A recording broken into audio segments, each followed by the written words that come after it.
Salut à tous, c'est Nico, j'espère que vous allez bien. Moi, ça va toujours aussi bien. Alors, je sais, j'ai pris mon temps, j'ai pris quasiment un an. Ça fait exactement 11 mois que je roule avec le New NGT qui a changé de nom depuis, qui s'appelle le NQi GT. C'est un scooter électrique équivalent 125. J'ai fait quasiment 7000 km depuis que je l'ai testé la première fois. Ça me permet de faire cette deuxième vidéo pour vous donner plein de conseils sur la manière de l'utiliser au mieux parce que c'est un scooter qui est super intéressant encore aujourd'hui en 2020 et donc on va en parler aujourd'hui. Alors, si vous n'avez pas encore vu ma première vidéo, regardez-la parce que dans cette vidéo, je vous explique tout sur ce scooter électrique qui est mon plus gros coup de cœur de tous les engins de mobilité électrique que j'ai pu utiliser depuis que je teste des véhicules de ce type sur la chaîne. Dans cette première vidéo, je vous expliquais tout ce qu'il faut savoir, mais dans cette deuxième vidéo, je vais quand même reprendre quelques généralités sur le NGT. Je vais aussi vous raconter comment on gère son scooter au quotidien. Donc si vous vous intéressez au scooter électrique et en particulier à New, je pense que cette vidéo vous sera utile. Donc pour le présenter à nouveau, le NGT, c'est le plus puissant des scooters électriques de la marque chinoise New. C'est un équivalent 125 cm3 qui atteint une vitesse de 78 km/h en pointe. Suivant le vent et l'orientation du terrain, on peut même monter à 80 km/h. Donc ça, c'est lorsqu'on est en mode sport. C'est le mode le plus rapide. Si on roule uniquement en mode sport, on peut espérer environ 70 km d'autonomie. Il y a aussi le mode dynamique qui est le plus adapté pour rouler en ville car il limite la vitesse à 47 km/h et vous pouvez donc être à peu près sûr de ne jamais être en infraction en ville. Alors ce qui est dommage en revanche, c'est qu'entre 47 et 50 km/h, il y a une différence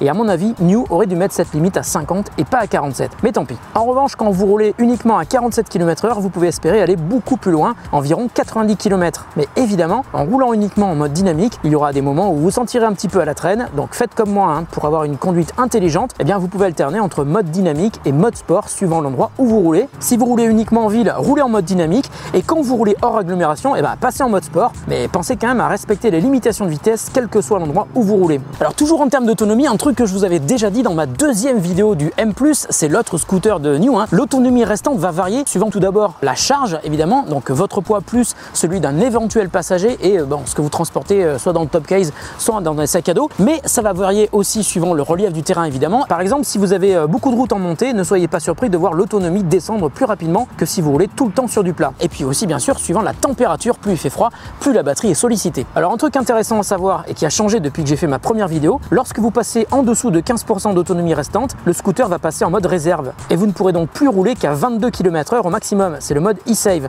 que l'on peut aussi activer manuellement quand on le souhaite, mais je l'ai jamais fait volontairement, je vois pas à quoi ça peut servir. Mais ce qui a changé depuis quelques mois, c'est qu'avant le mode réserve se déclenchait lorsque l'on descendait au-dessous de 20% de batterie restante et je trouve que c'est une très bonne idée de la part de New d'avoir abaissé ce seuil à 15% parce que quand on doit faire les derniers kilomètres à faible vitesse, c'est juste un peu chiant de rouler moins vite qu'une trottinette électrique. Par exemple, je suis parti chez moi ce matin avec 18% de batterie restante. Quand je suis arrivé au bureau 4 km plus loin, je n'avais plus que 14% de batterie restante. Donc vous l'avez deviné, je suis arrivé au bureau à 22 km/h. C'est un petit peu la loose. Alors ce qui est cool en revanche, c'est que sur les scooters New, les batteries sont amovibles et sur le NGT, il y en a deux, une sous la selle et une dans le plancher. Et pour charger les batteries du NGT, deux solutions. Soit vous ne les sortez pas du scoot et dans ce cas, il faut compter environ 5 heures pour passer de 0 à 100% d'autonomie. Mais si vous utilisez le boîtier multiprise pour charger les deux batteries en parallèle en dehors du scoot, ça va un peu plus vite. Il faudra compter environ 3h30 pour charger les deux batteries ensemble. Alors un autre truc qui a changé, le niveau de batterie baisse de manière différente par rapport à avant. Par exemple, quand vous partez à 100% de batterie, il faudra rouler au moins 8 km avant de passer à 99%. En revanche, dès que vous descendez en dessous de 50%, la baisse est beaucoup plus rapide qu'entre 50 et 99%.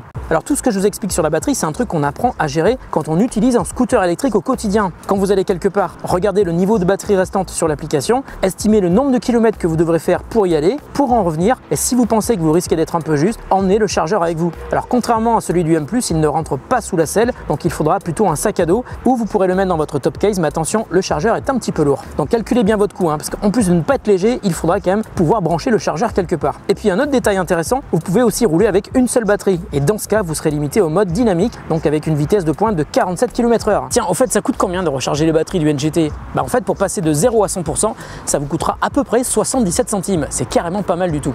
Alors en termes de confort, je trouve qu'on ne fait pas mieux qu'en scooter électrique. D'abord, il n'y a aucun bruit, on entend très bien la route, on entend les petits oiseaux. Ensuite, il n'y a aucune vibration, et ça, c'est quand même une énorme différence par rapport à un scooter thermique ou une moto. Par rapport à une moto, autre différence, il n'y a pas de passage de vitesse, c'est tout automatique, donc pas d'embrayage, les deux freins sont sur le guidon. On peut aussi parler d'un élément commun à tout véhicule électrique. L'accélération est très dynamique, à peine vous tournez la poignée que ça décolle de manière assez énergique. Donc attention à ça, mais c'est un coup à prendre. Quand vous commencez, entraînez-vous plutôt sur un parking avant de prendre la route, ça vous évitera d'être surpris. Alors un truc que j'adore sur le NGT, c'est le gigantesque tableau de bord. C'est un grand écran couleur sur fond noir qui indique donc la connectivité réseau et GPS, la vitesse et qui est aussi agrémenté d'une belle animation associée à la puissance électrique délivrée à un instant T. Ensuite, il y a l'autonomie restante en pourcentage avec une représentation graphique de la jauge de chaque batterie, l'heure, le mode dans lequel vous êtes en train de rouler, entre e-save, dynamique et sport. Et quand vous freinez, vous avez même une indication qui concerne la récupération d'énergie. Bon, on va pas se mentir, c'est pas énorme, hein. Donc dès que vous freinez, vous récupérez un peu d'énergie. Et pour vous donner une petite idée, imaginez que vous êtes sur une route très en pente et que vous n'arrêtez pas de freiner dans la descente, vous allez récupérer environ 1% d'autonomie en plus sur une distance d'environ 2 km. Mais ça n'ira pas plus loin, hein, c'est très anecdotique. Seul inconvénient sur cet écran, si quand il fait nuit on voit super bien parce que les infos sont affichées en couleur, en plein jour en revanche, je trouve que c'est assez dur à lire, hein. Et c'est pire en plein soleil parce qu'on y voit alors pas grand chose.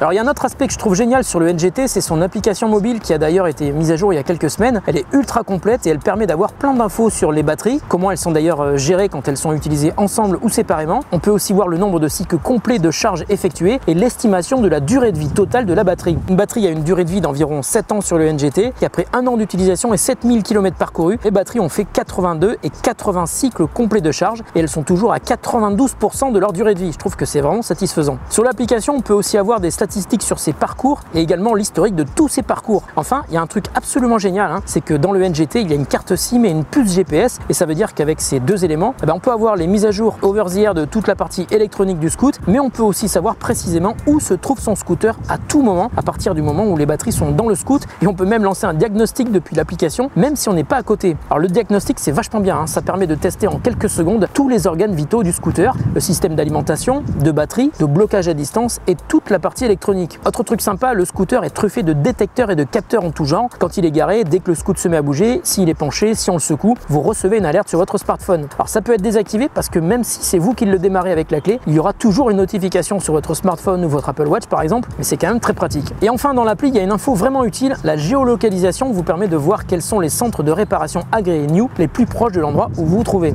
Alors maintenant, un autre aspect dont j'avais déjà parlé dans la première vidéo, mais qui est super important, c'est le prix. Le NGT coûte 4490 €, mais on peut avoir des primes de l'État, de la région, de votre ville, et si vous êtes auto-entrepreneur ou si vous achetez via une société, il y a encore une prime. Donc si le NGT vous intéresse, renseignez-vous auprès de New, ils sont super sympas et ils connaissent le système par cœur. Un point intéressant aussi, c'est sa valeur à la revente, et cette valeur, à mon avis, elle est fortement liée à la durée de vie restante des batteries, puisque c'est l'élément le plus cher dans le scoot, mais aussi à son état général. Et pour les batteries, par exemple, en un an et en roulant tous les jours, j'ai fait 7000 km et elles n'ont perdu que 8% de leur capacité totale. Donc quand New indique qu'elles ont une durée de vie estimée à 7 ans, c'est pas du bluff, hein, mon scoot va rouler encore très longtemps. Et comme il n'y a pas de moteur thermique et beaucoup moins de pièces mécaniques que sur un scoot traditionnel, le NGT s'use évidemment moins qu'un scooter thermique. D'ailleurs, il n'y a pas besoin de faire des révisions avant les 5000 premiers kilomètres. Alors avant de vous quitter, je voudrais vous parler de mon équipement, parce que l'équipement c'est super important d'abord pour rouler en toute sécurité, mais aussi pour rouler de manière confortable. Alors le casque, c'est un Nolan. Je vous l'avais présenté dans ma première vidéo du M+, j'avais été le chercher à la centrale du casque. Je vous les conseille toujours, hein, ils sont toujours d'aussi bons conseils, même après un an et demi où j'ai fait leur connaissance. J'utilise aussi un kit Bluetooth Cardo Freecom. Là aussi, je vous en avais parlé cette fois-ci dans la deuxième vidéo du M+. C'est très pratique si vous voulez par exemple converser avec une personne qui est derrière vous en tant que passager. S'il a aussi un Freecom, vous pouvez vous parler en intercom, ça marche très très bien. Ensuite, le blouson je l'adore, c'est un Elston Austin.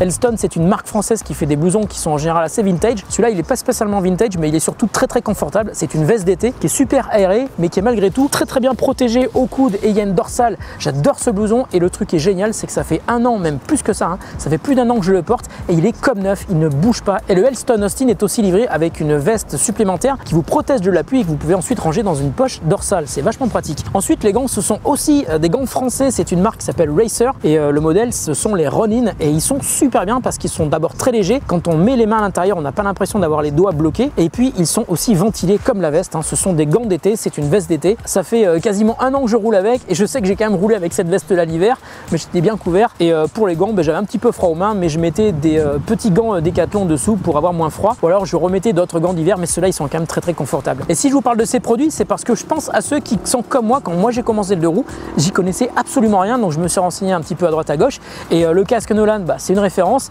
le kit Cardo Freecom c'est aussi une référence, et la veste Elston et les gants Racer, eh bien je les ai testés et je les ai trouvés hyper bien. Je pense que quand ils seront usés, je repartirai sur les mêmes marques et peut-être les mêmes modèles. Voilà pour les produits. Si ça vous intéresse, je vous mets des liens dans la description de la vidéo. Si vous avez envie d'avoir plus d'informations sur les scooters New, vous allez sur votre navigateur web préféré, vous tapez new.com, vous allez tomber sur le site français de New, sur lequel vous allez voir tous les modèles, et vous allez aussi voir à quel endroit est-ce que vous pouvez vous aussi faire un test du NGT. Alors peut-être pas aussi longtemps que moi, hein, d'ailleurs. Merci beaucoup à New de m'avoir permis de tester le NGT pendant quasiment un an, et c'est pour ça que je peux vous en parler aussi bien aujourd'hui. Ce scooter qui, depuis que j'ai commencé à le tester, a changé de nom. C'est une histoire assez dingue, hein. Maintenant il s'appelle le NQI GT et il sera bientôt suivi par un nouveau modèle qui va s'appeler le NQI GTS. Donc si vous avez envie d'avoir des informations sur le NGT alias NQI, vous pouvez aussi me poser des questions dans les commentaires sous la vidéo et j'essaye de répondre à tout le monde. Vous pouvez aussi me contacter en DM sur Twitter et sur Instagram. Alors si vous voulez que je teste d'autres produits de mobilité électrique, surtout c'est pareil, n'hésitez pas, mettez-moi un commentaire sous la vidéo, je contacterai les marques et j'essaierai de voir ce que je peux faire avec eux. On se retrouve très bientôt pour une autre vidéo qui n'aura peut-être pas grand chose à voir avec celle-ci ou totalement en rapport, on sait jamais. Merci de votre fidélité et à très bientôt